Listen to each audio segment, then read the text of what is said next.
What's going on, gamers? All right, Mike's working, everything's golden. We are back with another solo raid guide. This time we're going to take a look at Echidna, and we hopping in. Here we go. Gate 1, the kidney beans. What you're going to need as far as battle items are concerned is really a whole lot of nothing.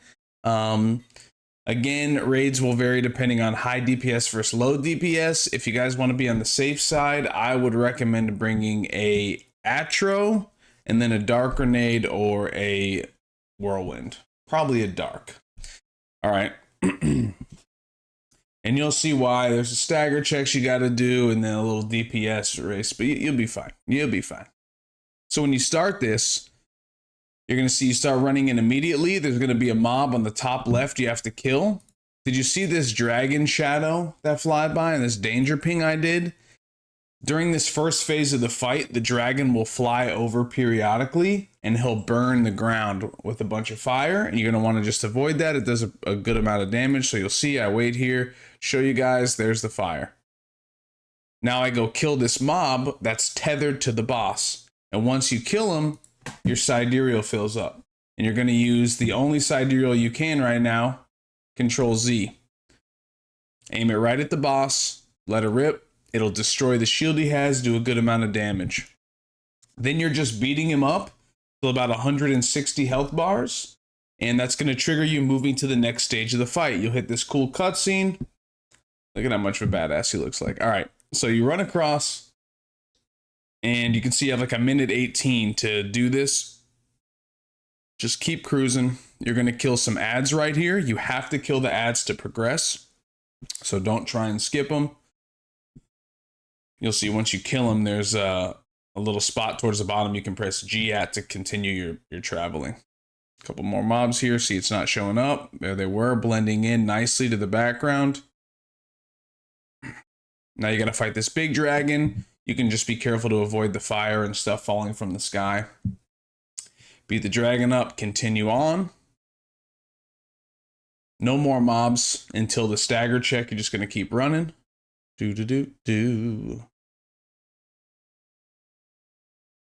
This is the last area. Then you hop over to your next battlefield location. So you hop over. You got 25 seconds on the clock still. I don't think anybody will need a whirlwind grenade. You can see I finished with 16 seconds left. As long as you're moving quickly, you'll be fine.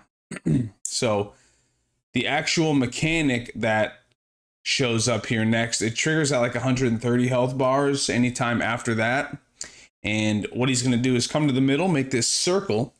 And in solo mode, it's very easy. You can see the ground is going to get a bunch of lines of either black or red for all of them except one. Whatever color is opposite of the rest, just go stand on that line. So in this instance, I had a bunch of black lines show up, one red. I just stand anywhere I want in that red. That's it. You'll see these guys run across, no big deal. The next one in solo mode is going to be a counter. So can you see, if you're looking at these lines, they kind of move in a direction like flowing water. And this red one is moving from left to right. When I hit play again, you'll see it. And what that means is the counter is going to be right over here at the end of this red line. So you'll see it. Watch the red real quick. See how it's like flowing this way? If you're also unsure, the guy's going to run across. It normally tells you. But yeah, here you go. Here he is. See how he ran to the right here? That's which way it's flowing. Then wait. He'll show up. Counter. That's the mech. So after that mech, you're going to just beat him up and you're going to hit a cutscene. In solo mode, it works a little different.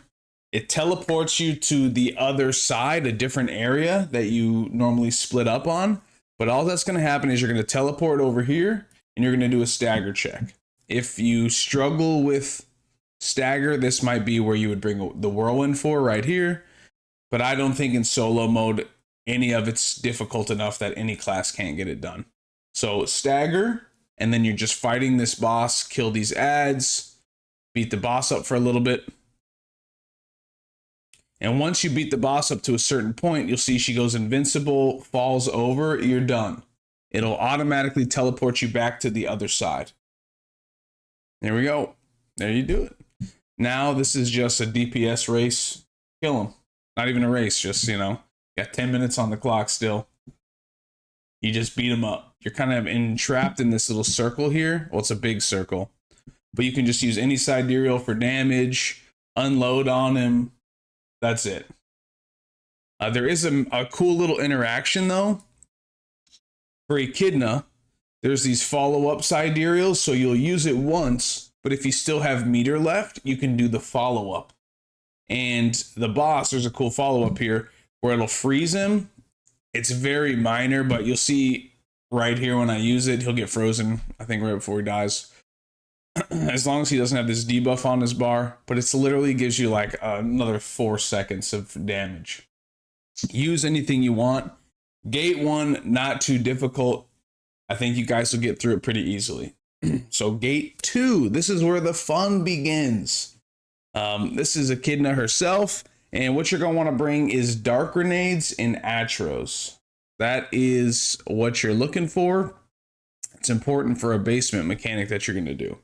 So we'll start the fight, explain stuff as it reveals itself. So there's actually only one mechanic when you're up top, like a HP bar mechanic. I like to think of Echidna as a 3-phase fight. The first fight, you're up top. The next fight, you're fighting giant Echidna for a stagger check. And then the final phase of the battle, you're in the basement. When you're up top here, there's only one actual HP bar mechanic that happens at like 212 HP bars. And it's this mirror mechanic. All you're doing is countering mirrors. And you'll see it's a good training tool for later on. After this cutscene real quick, you'll see a whole row of mirrors. And you can see how they're all facing one direction, right? Except for this one over here. It's facing the opposite way. In solo mode, they give you this blue highlight as well. That's only in solo mode. So get used to identifying based on which picture is looking the opposite direction. So you'll walk up and you'll counter it. This mech can be kind of frustrating sometimes. You have to get used to your counter. Sometimes it'll miss or go through. I think one actually misses here. So boom, look at that. I just hit it, no counter. It can be kind of frustrating. But in solo mode, they're nice enough to refresh your abilities so you can keep countering one after the other. That's it. That's the whole mech. So there's a bunch of, we'll say, mini mechs that go on when you're up top. Now, she can do this pattern, and you'll see a bunch of different things going on right now. All these tiles previously, look at these, they had dormant flowers on them. Do you see what they look like right now? I can stand on them, there's no issue. But when she goes into certain attack patterns, they activate. And if I'm standing on these tiles, I will get charm stacks. If you get 3 charm stacks, you get charmed and you'll wipe because you're by yourself and you can't free yourself. The other thing you need to know is that I have this circle around me right now. It's a white circle and it starts to fill up with a pink line. I also have this debuff on me. It's the same amount of time. It's just 2 different ways to look at it. 4 seconds. When this goes off, I'm going to drop a bunch of flowers on whatever tile I'm standing on. You don't want to drop flowers on a tile that already has flowers because you'll make a gigantic flower and it'll give you some trouble. So don't deal with that. So what I suggest for you guys to do is you're going to try and combine this mech with another mech. You want to drop the flowers kind of between these 2 blue tiles.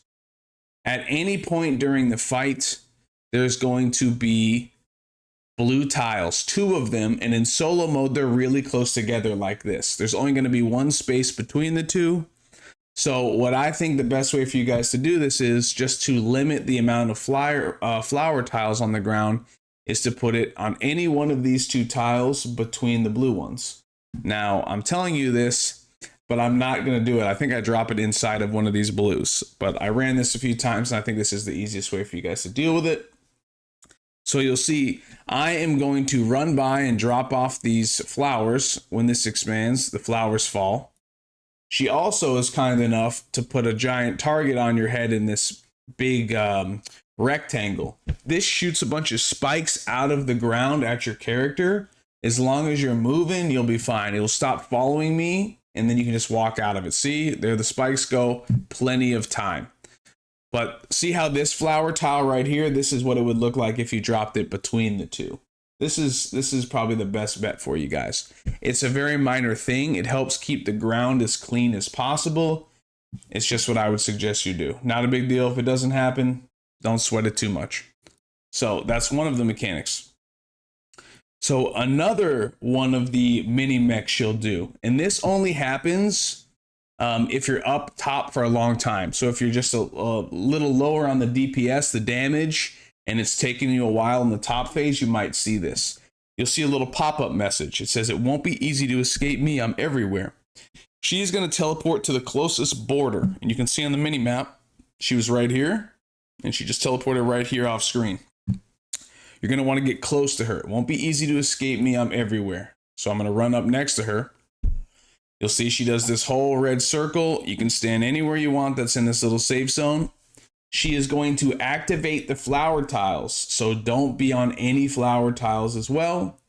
And all this is a tether to the boss. So she'll put a tether to you, and you have to run far enough away that the tether breaks. The distance you have to travel is pretty much the opposite side of the arena. So you'll see here, boom, as soon as that explosion goes, you're free. Your whole screen gets this cloudy mist. There's going to be these little butterflies that are going to try and stun you. Let's see if we can see one of these. So you don't want to run into these. If you are running, trying to escape to get to the opposite side, and you see a butterfly is about to hit you, spacebar. All right? You can spacebar through him, and you won't get stunned. But you'll see we're almost there, and the chain breaks. So the mech, I can start walking back if I want, or I can just stay here. It's no big deal. Once this little explosion happens, or the pink goes away, you're done. The mini mech's over. So you did it. Great job. So what else we got for you up top?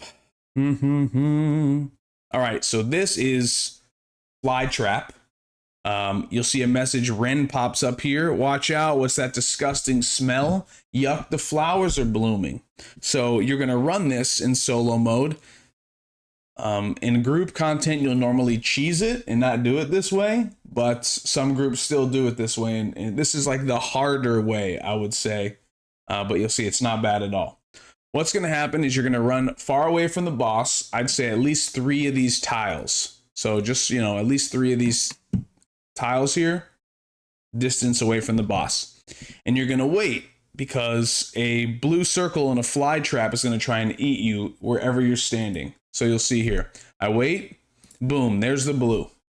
So now as soon as that blue shows up, I'm going to run to a neighboring tile, wait for the blue to show up again, rinse and repeat. You cannot go back.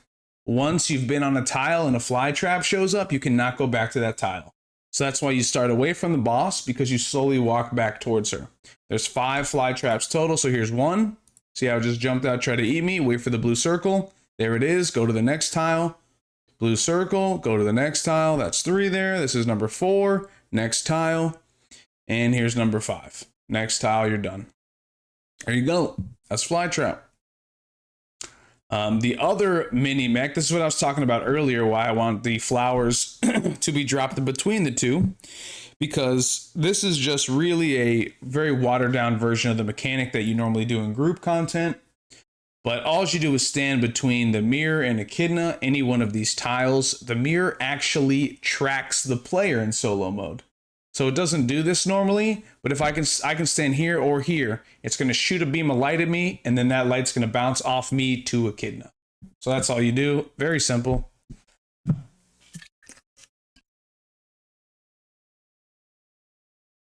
Boom, boom. You're done.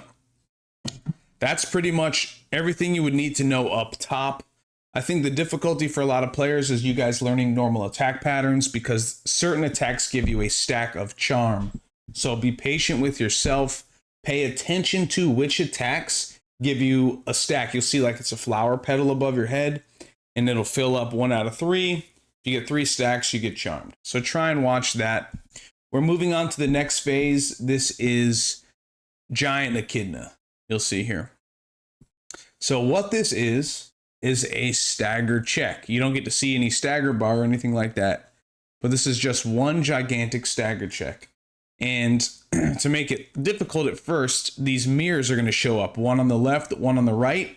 They are going to toggle on and off a lightning pulse, just like this beam of light across the two mirrors. If it hits you, it will electrocute you.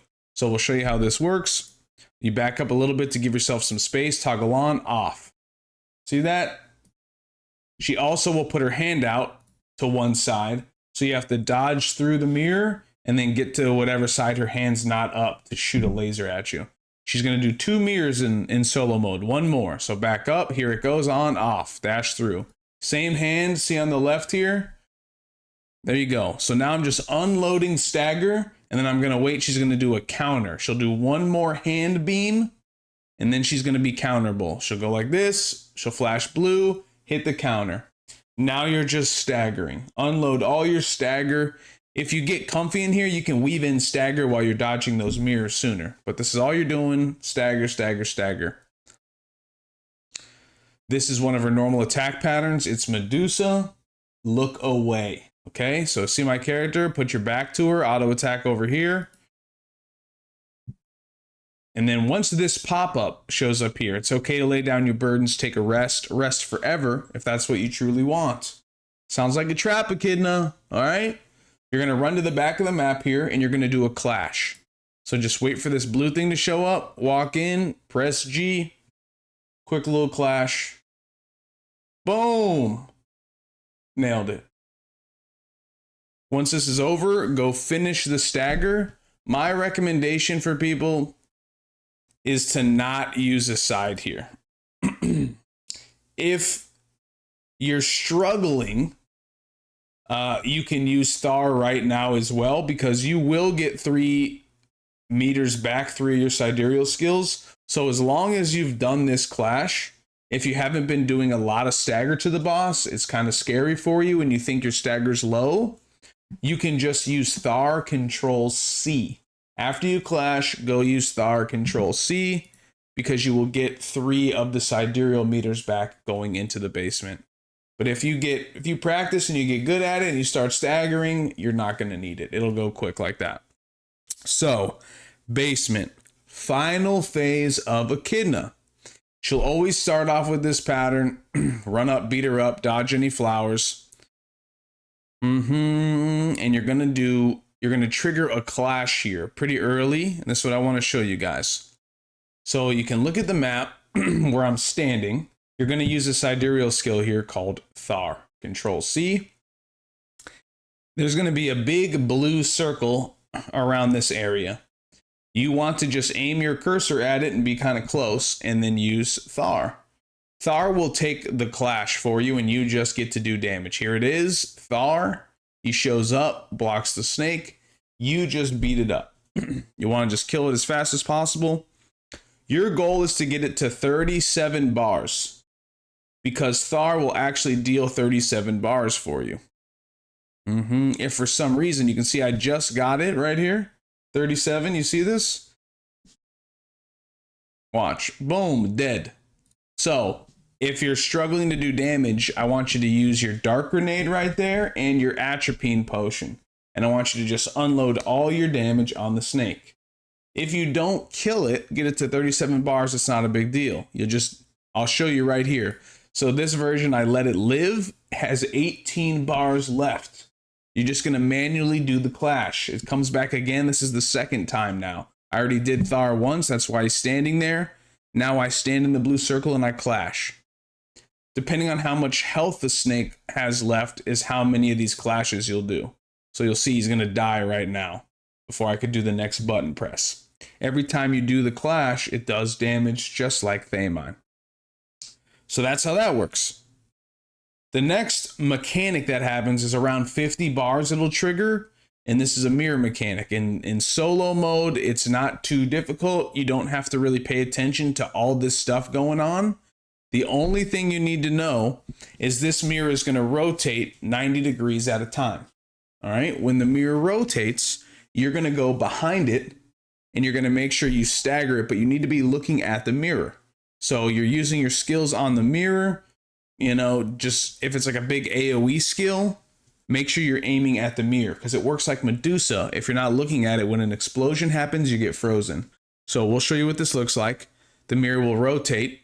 See how I do that? And then look, I'm looking right at the back of it. The first rotation, don't worry about stagger. The bar doesn't show up till late, so just maneuver. Now watch, it turns again.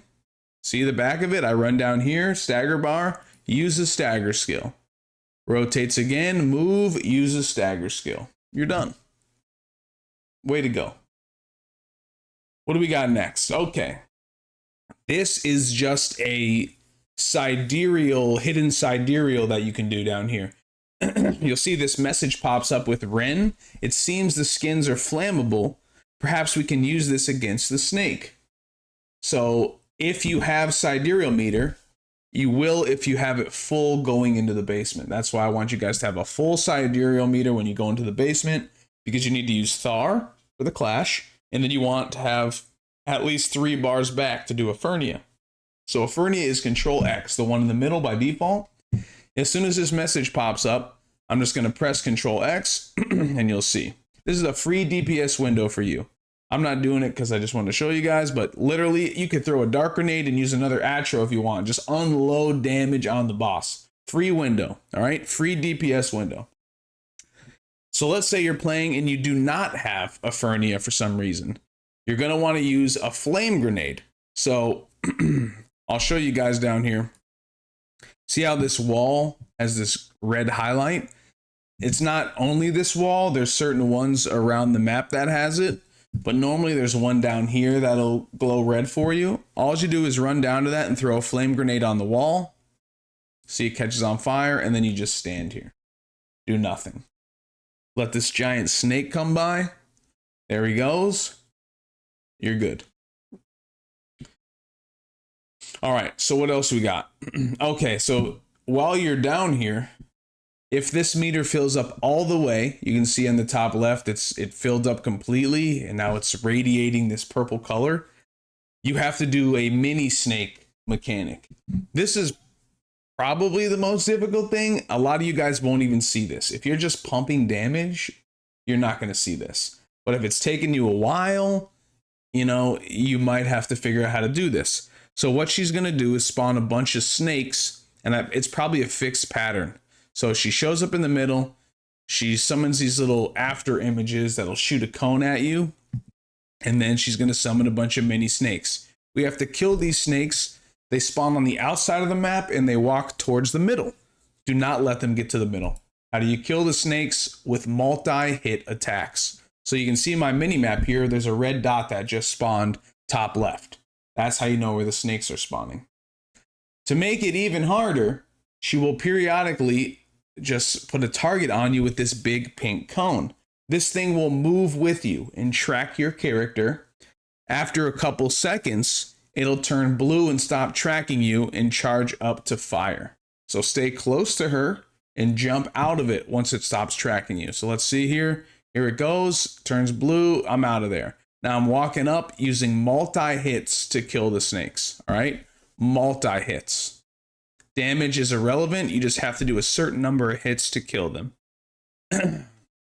While this is also going on, you don't want to look at the boss. So if you have to move close or far, do like a zigzag pattern, like aim up here. Don't just run right at the boss. If it works the same way it does in the normal raid, it'll give you charm stacks and also summon those after images. So just be careful. If you have to maneuver around, don't stare at the boss just to be safe. Run sideways, zigzags fine. But that's it. You multi-hit the snakes, you did it. Not too bad. You guys are Echidna professionals. That's really all there is to it as far as mechs or mini mechs. There's plenty of very fun normal attack patterns that you're going to have fun progging. And if there's anything that's giving you trouble, please come let me know. Just comment on the video. Come yell at me when I'm streaming. I love a lot of you guys have been coming by telling me that the videos have helped you out. I really appreciate that. Warms the heart when I see people come by and give me those messages. So thank you guys for the support. It means a lot. But yeah, that's Echidna. And that's it for this video. I think somebody had asked a question on how arc passive works, so I'll probably try and make a video on that soon. And if you guys do have a question on anything else Lost Ark related, as always, just leave a comment or yell at me when I'm streaming. Thank you guys. Have a wonderful day.